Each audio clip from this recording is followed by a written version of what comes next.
یہ ساری آج شیلز یہ دیکھ لیں، ٹیئر گیسنگ شیلز، یہ ساری کل شام سے یہ صرف میرے گھر میں جو پڑے ہیں، یہ ہمارے گھر کے ارد گرد جو شیلز ملے ہیں، جو میری زمان پاک کے گھر کے اندر جو شیلنگ ہوئی ہے، میں یہ آپ کو اس لیے دکھا رہا ہوں کہ یہ کل دوپہر سے میرے گھر کے اوپر حملہ ہے، اور یہ شیلز جو آپ دیکھ رہے ہیں یہ صرف جس طرح میں نے کہا اس گھر کے اندر، یعنی میرے گھر کے اندر یہ وہ شیلز ہیں جو گھر کے باہر ہیں اس کا ہمیں کوئی اندازہ نہیں، وہ ساری سڑک کے اوپر ساری رات صبح تک، اور ابھی جب میں آپ سے بات کر رہا ہوں پھر شیلنگ ہو رہی ہے، پھر ایک اور حملہ ہو گیا۔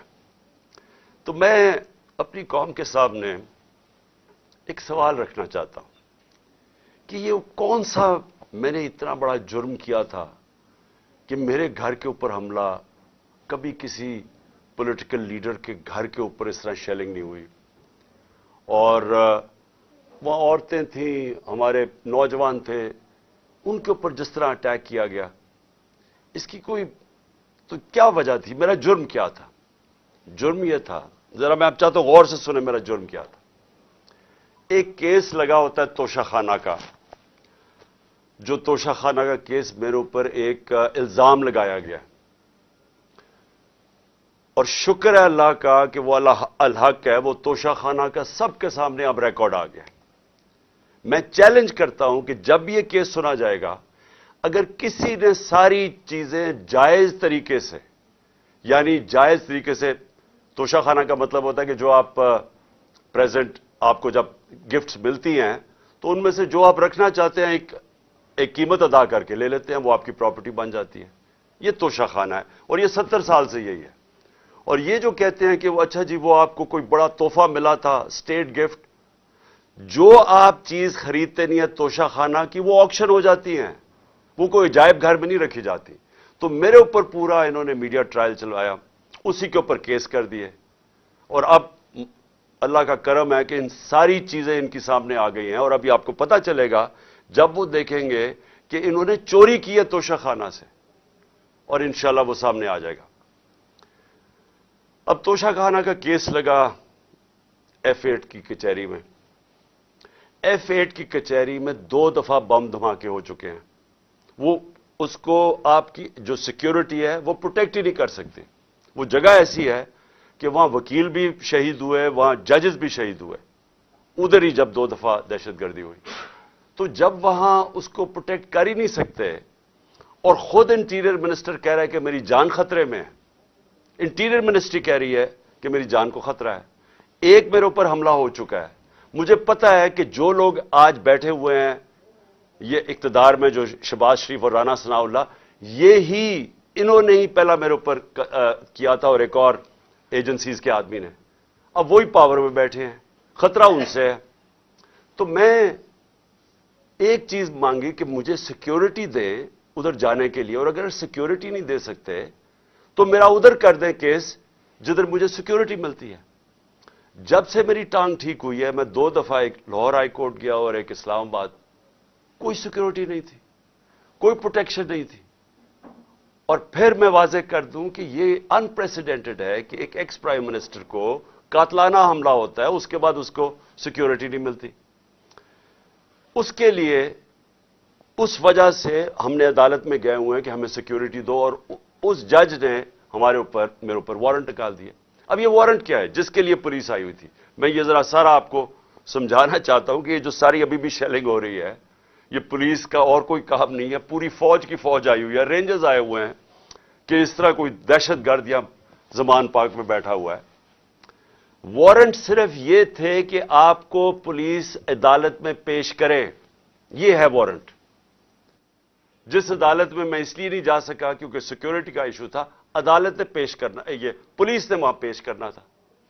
رات کو جو پریزیڈنٹ ہیں لاہور ہائی کورٹ کے بار کے اشتیاق خان، انہوں نے شورٹی دے دی، ان کو میں نے آتھرائز کر دیا، انہوں نے شورٹی دی کہ وہ جو میرا اپیرنس ہے ہائی کورٹ میں وہ گارنٹی کرتے ہیں۔ 18 کو انہوں نے شورٹی دے دی میں ہائی کورٹ میں پریزنٹ ہوں گا۔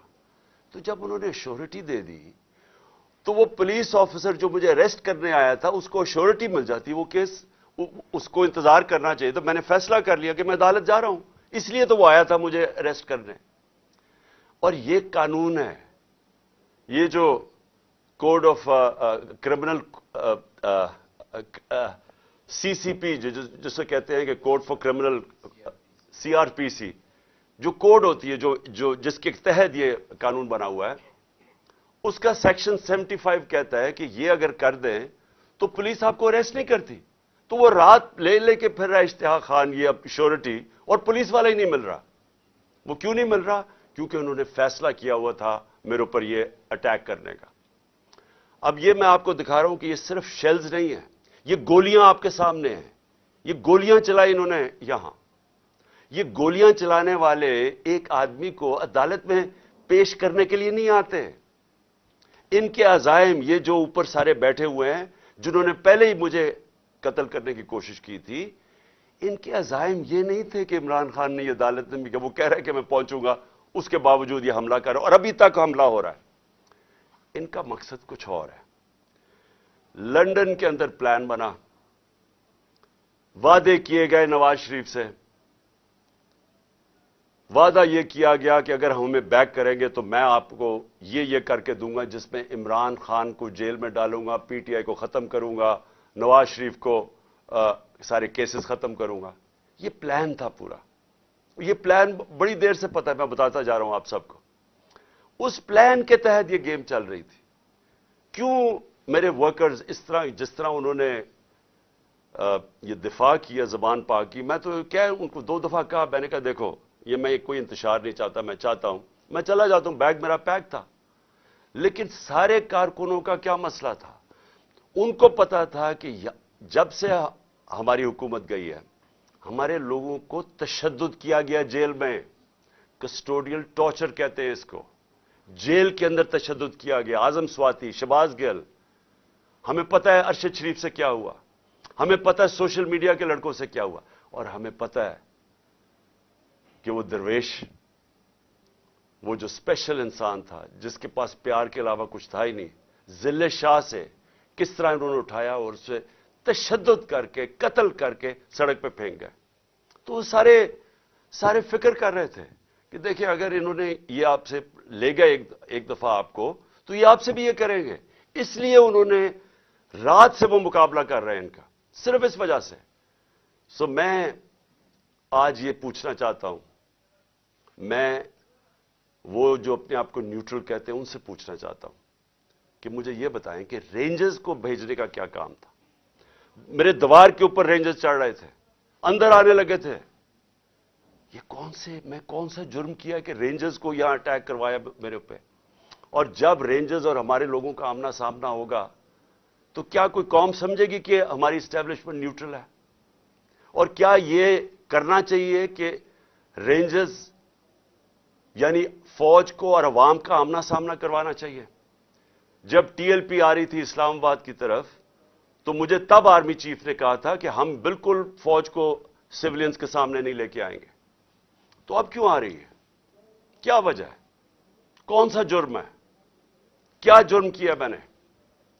اور کیا وجہ ہے کہ اس طرح کی بے دردی سے، جس طرح کا ابھی تک سب کو یہ جو شیلز مارے گئے ہیں، گولیاں چلائی گئی ہیں، یعنی یہ کیا جمہوریت ہے؟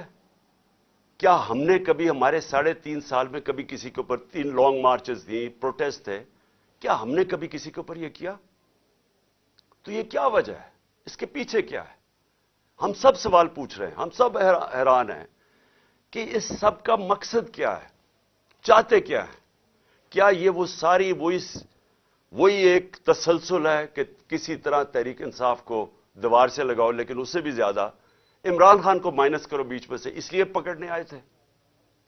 اور دیکھیں، میں آج اپنی ساری قوم کے سامنے کہہ رہا ہوں کہ دیکھیں، میں نے پوری کوشش کی ہے جب سے میری گورنمنٹ گرائی گئی ہے کہ کوئی میری وجہ سے اس ملک میں انتشار نہ ہو۔ ہم نے سارے پرامن 70 جلسے کیے، سب پرامن۔ جب کوئی انتشار کا وقت آتا تھا، جب انہوں نے اسی طرح ہمارے اوپر ظلم کیا 25 مئی کو پچھلے سال، میں نے کینسل کیا، میں نے اس کو ختم کر دیا دھرنے کو، کیونکہ مجھے ڈر تھا کہ اب انتشار کی طرف جا رہا ہے۔ اس کے بعد 26 نومبر لاکھوں لوگ جمع تھے وہاں اس وقت پنڈی میں۔ ہمارا پلان تھا اسلام آباد میں جا کے دھرنا دینا، لیکن جب میں نے ماحول دیکھا جو انہوں نے پولیس جمع 30,000 پولیس جمع کی ہوئی تھی، تو مجھے پتا تھا پھر یہ تو جان کے چاہ رہے کوئی کلیش ہو، تو میں نے وہ کینسل کر دیا۔ ہم نے 8 مارچ کو ایک پرمیشن لی ہوئی تھی، انہوں نے ہمیں شام کو پولیس نے پرمیشن دی تھی کہ اپنی الیکشن ریلی جو ہم نے اپنی 30 اپریل کی الیکشن کے لیے کرنی تھی، پرمیشن ملی ہوئی تھی، روٹ اپرووڈ تھا۔ صبح لوگ آ رہے ہیں اور دیکھ رہے ہیں پولیس کھڑی ہوئی ہے اور پولیس کے جتھے کھڑے ہوئے ہیں اور لوگ ریلی کے لیے آ رہے ہیں، اور ایک دم پتا چلتا ہے کہ دفعہ 144 لگا دی جاتی ہے۔ کس وجہ سے؟ الیکشن جب ڈیٹ اناؤنس ہو جائے، آپ الیکشن ریلی کے خلاف دفعہ 144 کیسے کر سکتے ہیں؟ وہ بھی کیئر ٹیکر گورنمنٹ۔ اور اس کے بعد شیلنگ شروع ہو جاتی ہے، جس طرح اب آتے ساتھ اس شیلنگ، ڈرانا، دھمکانا، مارنا، اور اس میں ضلع شاہ کا جس طرح قتل کیا گیا۔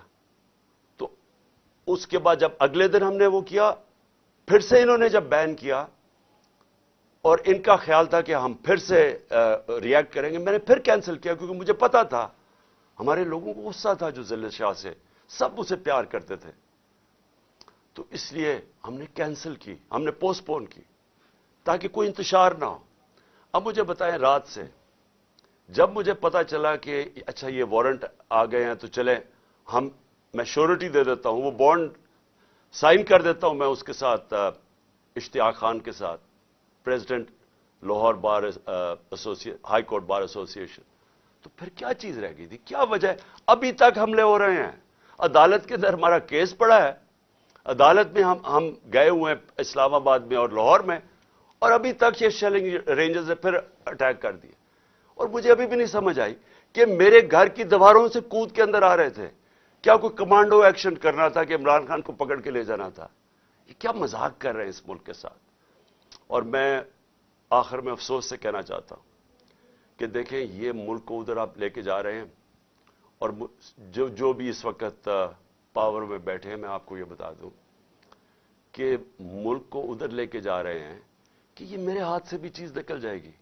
اب یہ جو لڑکوں نے، یہ تھوڑے سے تھے، جس طرح انہوں نے وہاں کھڑا ہو کے ٹیئر گیسنگ سب کے باوجود، اتنی بھاری پولیس کی نفری اس کے سامنے کھڑے ہوئے ہیں، صرف اس خوف سے کہ چیئرمین کو اٹھا کے لے جا کے یہ پھر جیلوں میں تشدد کریں گے، اور خوف یہ ہے کہ انہوں نے قتل کرنے کی کوشش کی تھی اور یہی اب جیل میں لے کے جا رہے ہیں۔ کسی کو اعتماد نہیں ہے ان مجرموں کو، یہ جرائم پیشہ لوگ ہیں، کسی کو ان کے اوپر اعتماد نہیں ہے۔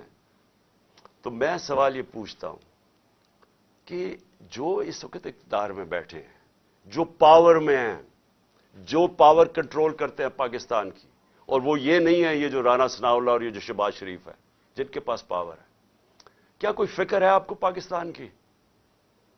کیا آپ کو فکر ہے کہ یہ ملک جا کدھر رہا ہے؟ کیا آپ کو فکر ہے کہ میں اگر آپ جب بھی مجھے پکڑ لیں گے کیا ہوگا؟ جیل میں چلا جاؤں گا، زندگی موت اللہ کے ہاتھ میں ہے، عزت ذلت اس کے ہاتھ میں ہے، کیا کر لیں گے آپ؟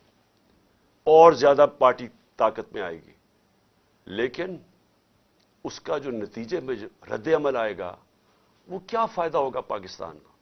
کس کو نقصان ہوگا؟ جس ملک کی معیشت ابھی بیٹھ چکی ہے، بھی بیکاروں کی طرح پیسے مانگتے پھر رہے ہیں، ملک سکڑتا جا رہا ہے، مہنگائی آسمانوں پہ ہے، مہنگائی ایسی مہنگائی پاکستان کی تاریخ میں نہیں آئی، تنخواہ دار طبقہ پس گیا ہے، بیچاروں کے پاس اس وقت حالات یہ ہیں کہ ان کا 2 ہفتے کے اندر ان کے پاس تنخواہیں ختم ہو جاتی ہیں۔ اس ماحول کے اندر انتشار پھیلانا، کیا یہ کوئی پاکستانی سوچ رکھے؟ یہ تو کوئی دشمن ایسے کرے ملک کے ساتھ، تو یہ ہمارے ہاتھ سے گیم نکل جائے گی۔ یہ جو حرکتیں ہو رہی ہیں، یہ میری، اب یہ جو باہر لڑکے ہیں یہ میری نہیں سن رہے، جب ان کے اوپر یہ انتشار ہو رہا ہے اور یہ جو شیلنگ ہو رہی ہے، وہ میری نہیں اب بات سنتے، وہ اب میرا کوئی کنٹرول ان کے اوپر نہیں ہے، اور جس طرح کی اب بمباری اور یہ سب کے ہاتھ سے نکل جائے گا۔ اس لیے میں کہنا چاہتا ہوں اپنی عدلیہ سے سب سے پہلے کہ دیکھیں امید صرف اب ہمیں آپ پہ رہ گئی ہے. یہ جرائم پیشہ لوگ جو گورنمنٹ میں بیٹھے ہیں یہ تو کوشش کر رہے ہیں کہ 80 کیسز کر دیے ہیں, یہ تو کیسز بڑھتے جائیں گے. یہ تو کوئی کبھی ایک عدالت کبھی دوسری عدالت, ان کی تو کوشش ہے کہ میں الیکشن نہ لڑوں یا میں کسی جیل میں چلا جاؤں اور یا سارا وقت الجھا رہا ہوں کیسز میں کہ کبھی ایک وارنٹ نکل رہا ہے. تو ہمیں تو صرف امید عدلیہ سے ہے, اور دوسری ہم امید لگا رہے ہیں اپنی جو اسٹیبلشمنٹ ہے اس ملک کی کہ کیا آپ کا انٹرسٹ پاکستان میں ہے یا نہیں ہے. تو یہ جو تماشا ہو رہا ہے اس کو بند کریں, ملک کا سوچیں. یہ جو بھی پلان ہے لنڈن کا اس کے اوپر نہ کام کریں. یہ ملک تباہی کی طرف جا رہا ہے, اور میری اپیل ہے آپ سب سے کہ اب اس ملک کا سوچیں. اب جن کا جینا مرنا اس ملک میں ہے, ہمارے تو کوئی باہر نہیں جانا, میں تو کوئی لنڈن نہیں جانا جس طرح یہ سارا ٹبر اٹھ کے چلا جاتا ہے یا دوسرا اٹھ کے وہ باہر چلا جاتا ہے. ان کی تو باہر پراپرٹیز اربوں ڈالر ہے, ہمارا تو جینا مرنا یہاں ہے.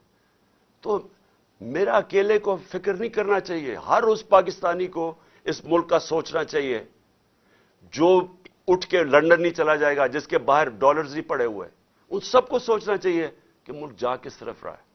اور اپنی عوام کو آخر میں آپ کو کہنا چاہتا ہوں, میں پھر سے آپ کو کہنا چاہتا ہوں, میں پکڑا جاؤں, جیل میں بھی چلا جاؤں, جو بھی مجھے ہو جائے, آپ نے یہ جو حقیقی آزادی کی ہماری تحریک ہے, آپ نے سب نے اس میں شرکت کرنی ہے, کیونکہ غلام قوم کا کوئی مستقبل نہیں ہوتا.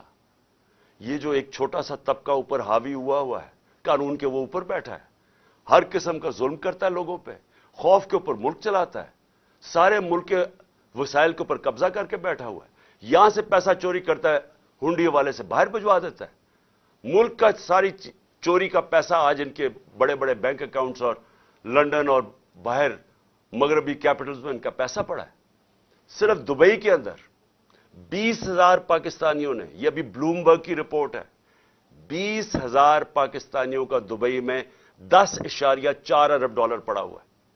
تو ملک کیسے آگے جا سکتا ہے اگر یہ ان لوگوں کے ہاتھ میں ملک رہے گا. اس لیے میں قوم کو آج کہہ رہا ہوں کہ آپ نے پوری طرح اس حقیقی آزادی کی جہاد میں شرکت کرنی ہے. پاکستان زندہ باد.